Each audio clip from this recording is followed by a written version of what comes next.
Hey guys, today I'm going to show you how to change the oil on this 2010 Dodge Caliber. If this video is helpful, can you smash that thumbs up button and leave a comment down below for the YouTube algorithm? Really helps out a lot. First, jack up the passenger side of your vehicle. Be sure to use a jack stand. Okay, we're under our vehicle now. We've got our drain pan ready here. So right here is our drain plug. It's a 13 millimeter. Just break that loose. We are going to remove the drain plug.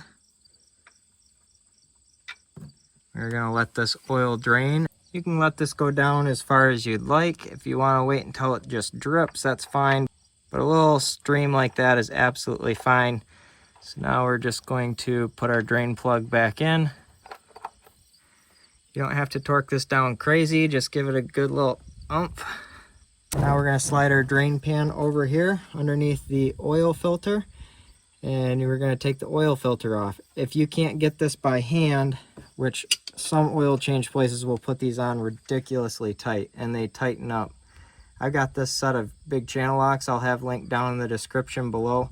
These things come in really handy for getting the oil filters off.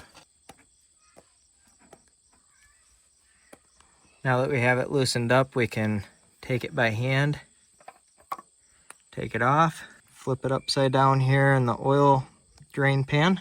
We are using 5W20 motor oil here. I'll have some linked down in the description below. Got a oil filter here, so we are going to pre-fill our oil filter with oil. So you're just going to start pouring oil into the filter here. Ooh, getting a little crazy with it.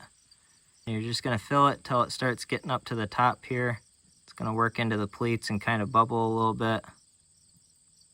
And take some of this oil here and rub it on the O-ring. This helps keep your O-ring from sticking. Clean the oil filter mating surface right here so it's nice and clean. And we can take our oil filter here and screw it back on. Once you get it screwed on to where the seal starts touching the mating surface, we're going to turn it about 3/4 of a turn past there. You don't have to get this crazy tight. I usually just put it about as tight as I can get it by hand. Remove your drain pan and lower your vehicle back down onto a flat surface. Now pop your hood. Now we're going to remove our engine oil filling cap right here. Again, we're using 5W20 motor oil. And we'll take our funnel and stick it right in here. With the filter, it takes about 4.5 quarts of oil to fill this system up. We've added about 4.5 quarts of oil. We're just going to start our vehicle and let it run for about 30 seconds and then shut it off. Now we're going to check our engine oil level just to make sure. Pull the dipstick out here, clean it off with a clean rag. Now we are going to replace the dipstick, push it all the way down, pull it right back out, and then we'll be able to see where our oil level is. It is really difficult to see it with clean oil, but if you kind of let the sunlight glint, you can kind of see it right there around the A on safe.